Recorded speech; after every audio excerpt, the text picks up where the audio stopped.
Hello दोस्तों, आप सभी लोगों को English with Bharat sir YouTube channel में स्वागत है।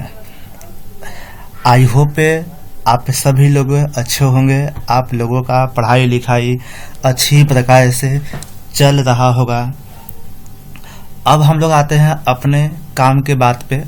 आप लोगों को भली भांति पता है कि पिछले 4 क्लास से लगातार हम लोग उस टॉपिक को पढ़ रहे थे जिस टॉपिक में एडजेक्टिव से नाउन बनाने की प्रक्रिया थी। एडजेक्टिव से नाउन बनाने की प्रक्रिया थी। आज के लेक्चर में हम लोग वर्ड मीनिंग पे ध्यान देंगे, वोकैब पे ध्यान देंगे और यह वर्ड मीनिंग कुछ स्पेशल कुछ खास होने वाला है आप लोगों के लिए। जो एग्जाम में माइनर मिस्टेक होता है, बहुत ही कम छोटे छोटे वर्ड को हम लोग नहीं समझ पाते हैं कि उस वर्ड का वास्तव में मतलब क्या है, उस वर्ड का सेंस क्या है, वह वर्ड हम लोगों को बतलाना क्या चाहता है। तो आज के इस वीडियो में इन्हीं सारे वर्डों पे हमें ध्यान देंगे। जैसा कि आपके सामने देखिए, आपके स्क्रीन पे सबसे पहले लिखा गया हेडिंग में बिजनेस एंड इकोनॉमिक्स से रिलेटेड वर्ड्स। देखिए बाबू, बिजनेस एंड इकोनॉमिक्स से व्यापार तथा अर्थशास्त्र से संबंधित वर्ड मीनिंग को देखने का प्रयास किया जाएगा। तो चलिए स्टार्ट किया जाए। सबसे प्रथम वर्ड आपके सामने दिया गया है मैन्युफैक्चरर। मैन्युफैक्चरर का हिंदी है उत्पादक। मैन्युफैक्चरर का हिंदी है उत्पादक। इसमें देखो कहता क्या बाबू है, a company that makes large quantities of goods. A company, एक कंपनी जो बनाती है, दैट मेक्स, एक कंपनी जो बनाती है लार्ज क्वांटिटी ऑफ गुड्स, वस्तुओं को बहुत बड़ी मात्रा में। यानी जो कंपनी वस्तु को, सामान को बहुत ही बड़ी मात्रा में, विशाल मात्रा में बनाने का काम करती है, उत्पादन करती है, उसी को कहा जाता है उत्पादक। सेकंड देखा जाए, सेकंड आपके पास वर्ड है रिटेलर। रिटेलर आप लोग भली भांति परिचित भी होंगे इस वर्ड से। रिटेलर का हिंदी लिखा गया है खुदरा व्यापारी। खुदरा व्यापारी, इसको इंग्लिश में समझने का प्रयास किया जाए, a business that sells goods to customers through its shops. Retailer का मतलब होता है खुदरा व्यापारी, मतलब कि वह व्यक्ति जो वस्तुओं को अपने दुकान में खुला में बेचता हो, यानी खुदरा में बेचता हो, न कि थोक में बेचता हो। तो देखिए इंग्लिश भी वही कहता है, अ बिजनेस वह व्यापार है, दैट सेल्स जो बेचा जाए, गुड्स वस्तुओं को, टू कस्टमर्स कस्टमर्स के लिए, उपभोक्ता के लिए, थ्रू इट्स शॉप से, अपने दुकानों के माध्यम से। यानी जिस बिजनेस में अपने दुकान के माध्यम से उपभोक्ता को, कस्टमर लोगों को, वस्तुओं को बेचा जाए, वही आपका कहलाता है रिटेलर, दैट मीन्स खुदरा व्यापारी। नंबर 3 देखिए बाबू, नंबर 3 है डिस्ट्रीब्यूटर। डिस्ट्रीब्यूटर जिसका हिंदी है आपका वितरक। वितरक, अ कंपनी और person that supplies shops and companies with goods. Distributor, distribute का मतलब ही होता है बांटना। इसमें हम लगा दिए हैं ईयर, तो कोई ना कोई व्यक्ति ही होगा, यानी बांटने वाला। और उसी बांटने वाला को यहाँ बोला गया डिस्ट्रीब्यूटर, जिसका हिंदी है वितरक। तब वितरक मतलब क्या बाबू, वह व्यक्ति या वह कंपनी जो दुकान अपने वस्तुओं को बेचती है या किसी कंपनी में अपनी वस्तु को बेचने का, प्रोवाइड करने का, सप्लाई करने का काम करती है। इंग्लिश से भी आपको वही कहता है, अ कंपनी और पर्सन, वह कंपनी या वह व्यक्ति, दैट सप्लाइज, जो सप्लाई करता है, किसको, shops and companies with goods, वस्तुओं के साथ, सामानों के साथ दुकानों तथा कंपनी को जो सप्लाई करता है वही व्यक्ति या वही कंपनी कहलाती है डिस्ट्रीब्यूटर। समझ रहे हैं आप लोग। तो सबसे बड़ी बात आपके इस लेक्चर में यह है, मैंने आपको वर्ड इंग्लिश में भी लिख दिया है।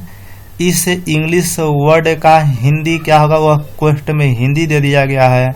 और सबसे मेन बात कि इंग्लिश में भी हमने इसे आपको समझाने का प्रयास किया है ताकि आप लोगों को दिक्कत न हो। नंबर 4 देखते हैं, सर्विस इंडस्ट्री। सर्विस इंडस्ट्री जिसका हिंदी होता है सेवा क्षेत्र। सेवा क्षेत्र यह इंग्लिश में क्या कहता है बाबू, an industry that provides a service rather than a product. Service industry देखिए, इसके हिंदी से ही पता आपको चलना चाहिए। सेवा क्षेत्र मतलब कि वह क्षेत्र, वह विभाग, वह कंपनी जो केवल सेवा देने का काम करती है। सेवा देने का काम करती है मतलब कि जॉब देने का काम करती है। देखिए यहाँ इंग्लिश में, एन इंडस्ट्री वह industry that provides a service, जो सर्विस को प्रोवाइड करती है, जो सर्विस को देती है, जो सेवा कराने के लिए आपको अवसर देती है, rather than a product, product की अपेक्षा।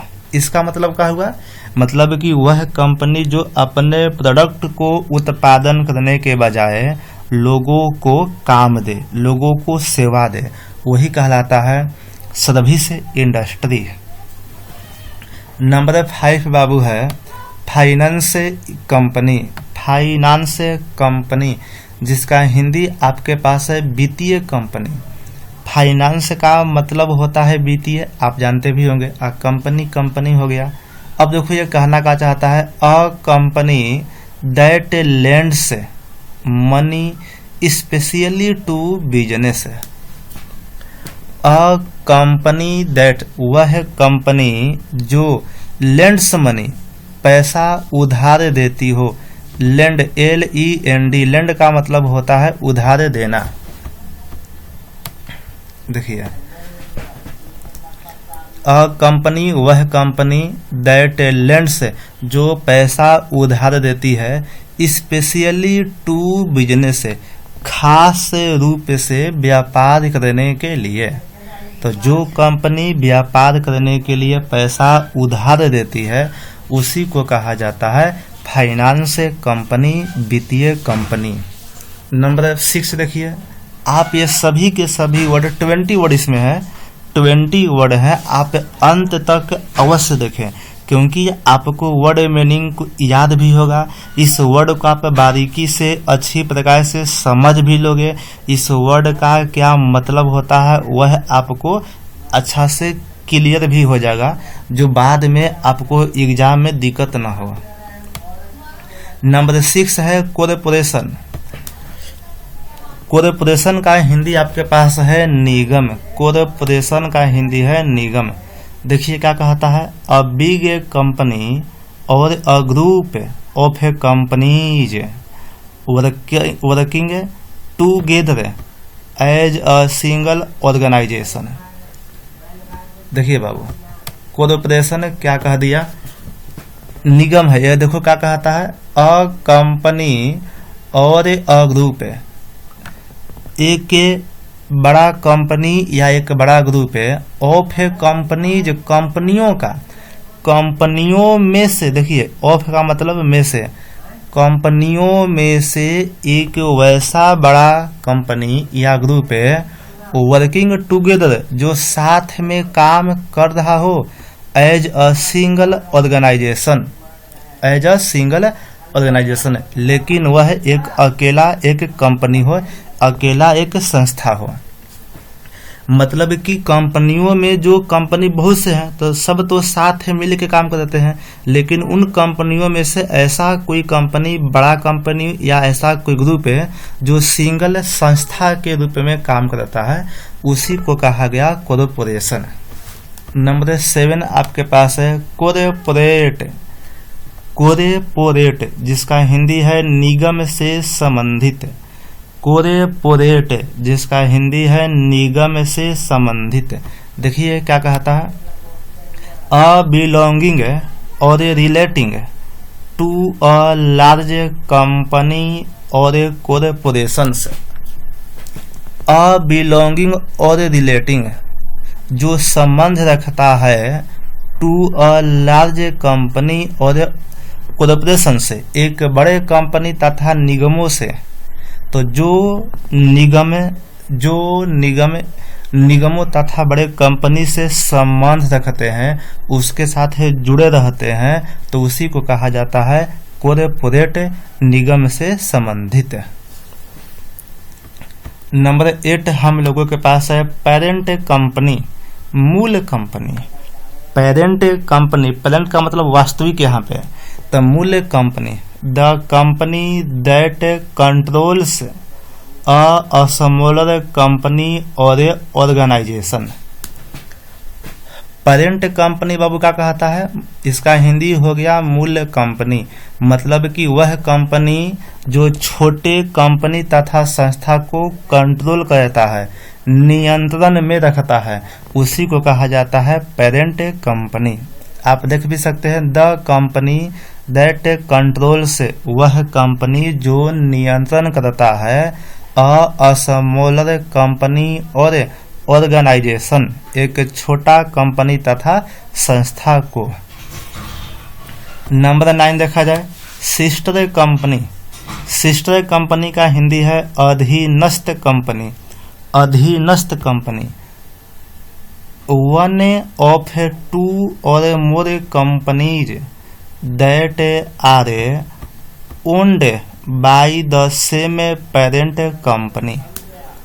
देखिए अधीनस्थ कंपनी का कहता है वन ऑफ टू और मोर कंपनीज, दो या दो से अधिक कंपनियों में से एक कंपनी, दैट आर ओन्ड जो खुद का हो, bye the same parent company और उसी सेम पेरेंट सेम मूल कंपनी के द्वारा किया गया हो, तो उसे हम कहते हैं सिस्टर कंपनी।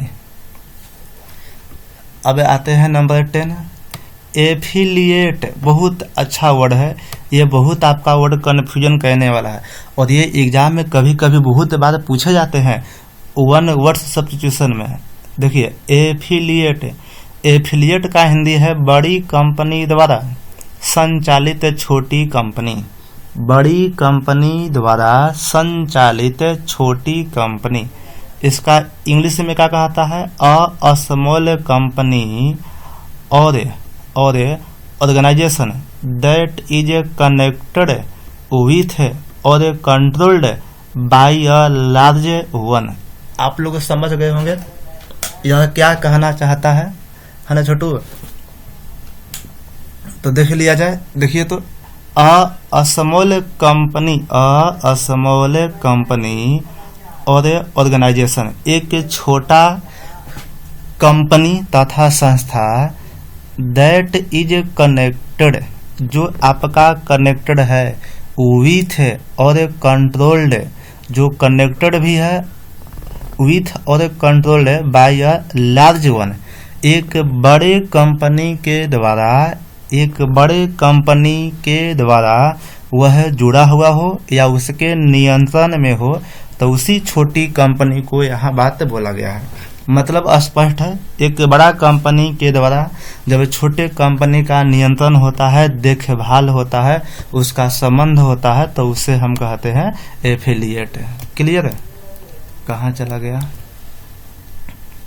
1 मिनट हम लाने का प्रयास इसे करते हैं। चलिए, कहाँ तक सिस्टर एफिलिएट तक हो गया था। अब एफिलिएट के बाद देखते हैं, एफिलिएट के बाद हम लोगों के पास बाबू आपका आता है वेंचर कैपिटल। नंबर 11 देखिए, वेंचर कैपिटल जिसका हिंदी होता है प्रारंभिक पूंजी। प्रारंभिक पूंजी। The company lent to someone so that they can start a new business. बहुत ही सिंपल सेंस है। वेंचर कैपिटल का हिंदी हो गया प्रारंभिक पूंजी, मतलब कि इनिशियल कैपिटल, इनिशियल मनी आपको चाहिए किसी भी कंपनी, किसी भी बिजनेस को स्टार्ट करने के लिए। देखिए इंग्लिश में क्या कहता है, थोड़ा सा इसे समझ लिया जाए। द कंपनी लेंट, जो कंपनी उधार देती है, टू समवन किसी व्यक्ति को, सो दैट ताकि, सो दैट का हिंदी होता है ताकि, ताकि दे can start a new business, ताकि वे लोग एक नया बिजनेस, नया व्यापार शुरू कर सकें। यानी जो कंपनी के द्वारा व्यापार करने के लिए लोगों को पैसा उधार देती है, पूंजी देती है, उसे यहाँ पर वेंचर कैपिटल कहा गया। नंबर 12 है हम लोगों के पास है इकोनॉमिक्स।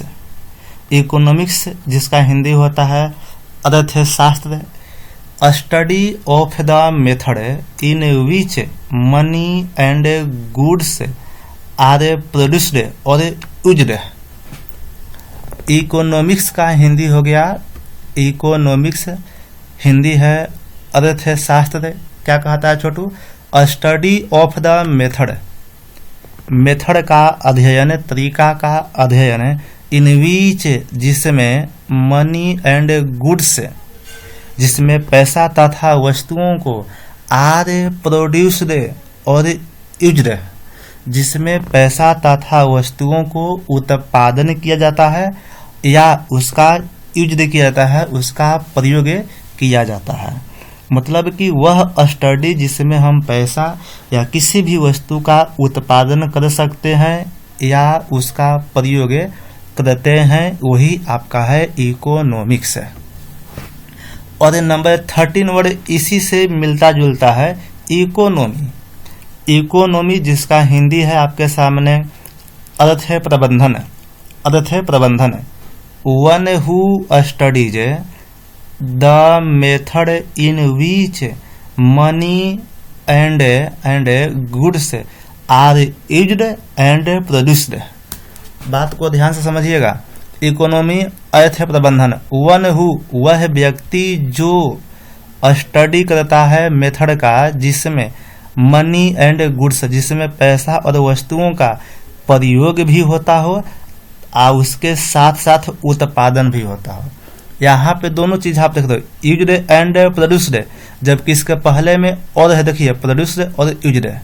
इकोनॉमिक्स में हम उत्पादन भी कर सकते हैं या उसका प्रयोग भी कर सकते हैं, लेकिन यहाँ पे दोनों है, प्रयोग भी करना है और उत्पादन भी करना है। उत्पादन भी करना है, प्रयोग भी करना है। चलिए 14 वर्ड देखते हैं। 14 वर्ड आपके पास है बिजनेस साइकिल, व्यवसाय वक्र। बिजनेस साइकिल है, व्यवसाय वक्र। देखिए यह क्या कहता है, a cycle in which business activity increase and decrease and then increase.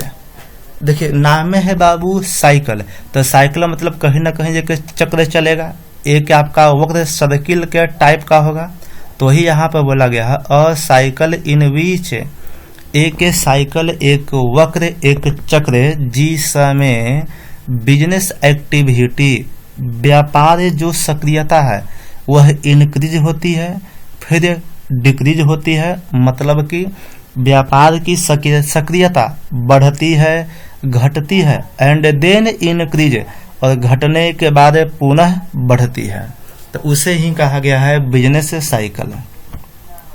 Number 15 आपके पास है इन्फ्लेशन।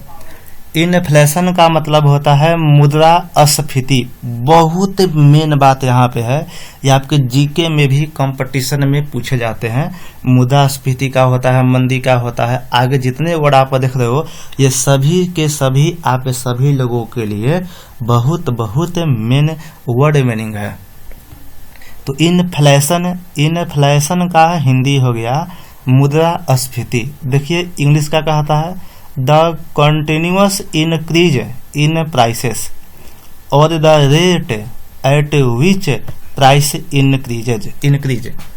मतलब क्या बाबू, the continuous increase in price, दामों में लगातार बढ़ोतरी को ही इन्फ्लेशन कहा जाता है, या और the rate of which price increase, या कह सकते हो जो दाम का इंक्रीज होता है जिसमें दर बढ़ते जाती है, यानी वह दर, वह रेट, वह दर जिसमें प्राइस इंक्रीज होता है वह इन्फ्लेशन है। आप सिंपल ही समझिए, दामों में लगातार वृद्धि आपका कहलाता है इन्फ्लेशन। अब नंबर 16 देखते हैं रिसेशन। रिसेशन का हिंदी है मंदी। रिसेशन का हिंदी है मंदी। A difficult time when there is less trade. A difficult time when there is less trade business activity etc in a country than usual. देखिए इसके नाम से ही इसका काम का पता चल गया। रिसेशन मतलब मंदी। मंदी का मतलब आप समझ लो, आपके मार्केट में किसी सामान की कमी हो जाना, व्यापार का नहीं चलना, वही कहलाता है मंदी।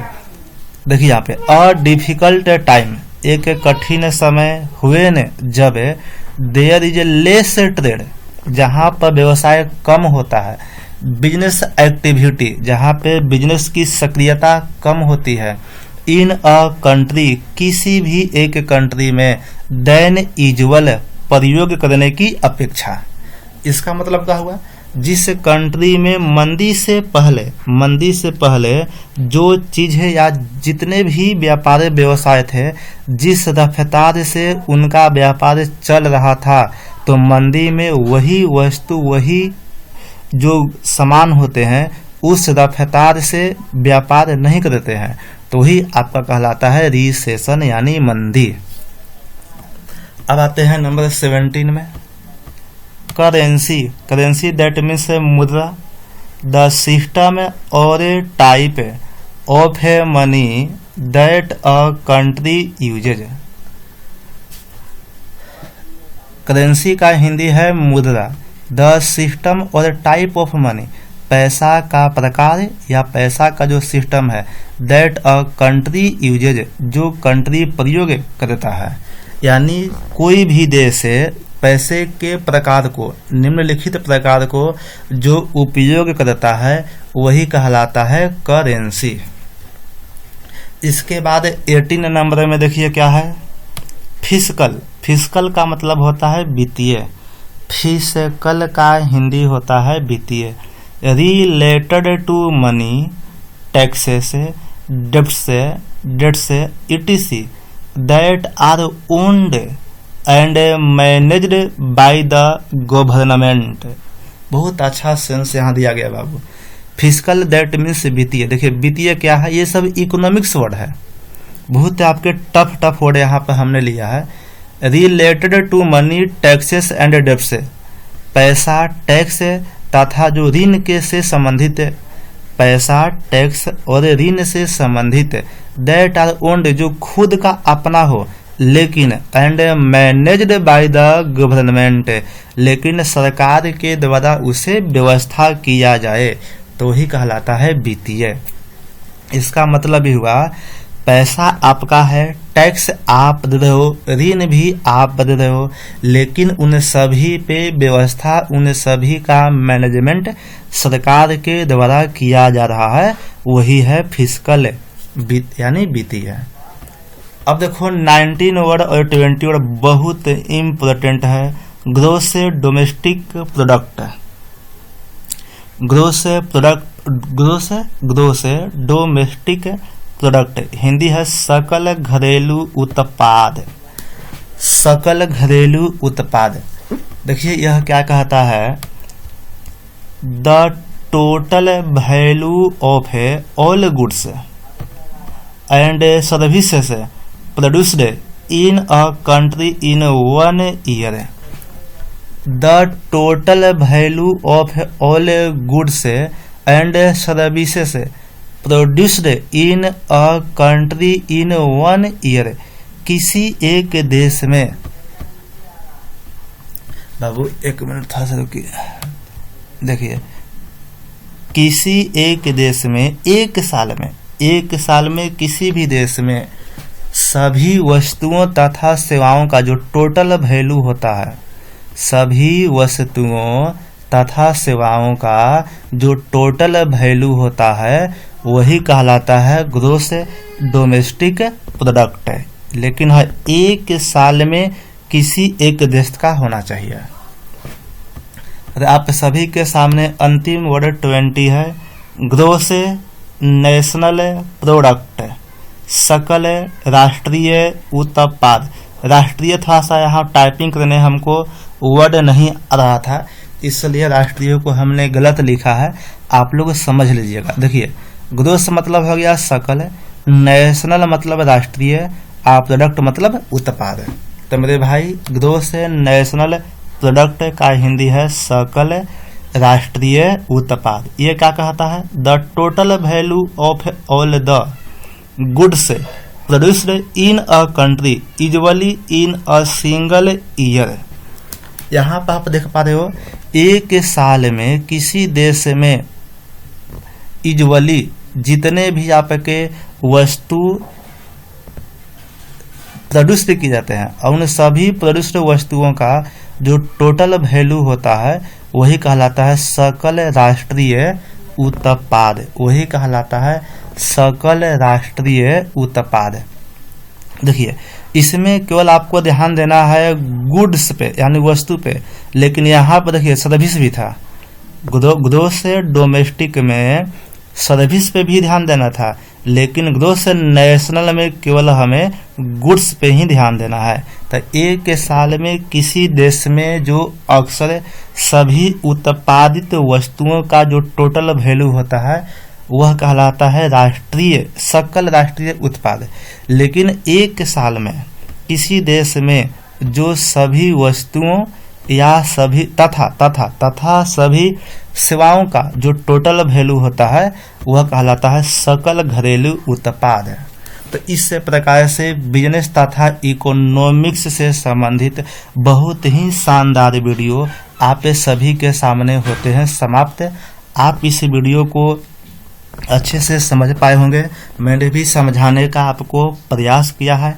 यह वीडियो कैसा लगा आप कमेंट बॉक्स में अवश्य लिखें, तथा नेक्स्ट वीडियो किस टॉपिक पे आपको पढ़ना है आप कमेंट में अवश्य ही हमें सुझाव दें, और इस वीडियो को ज़्यादा से ज़्यादा शेयर करें ताकि अधिक से अधिक बच्चों देख सकें और इस पढ़ाई का आनंद उठाएं और अपने पढ़ाई को कंटिन्यू जारी रखें। धन्यवाद।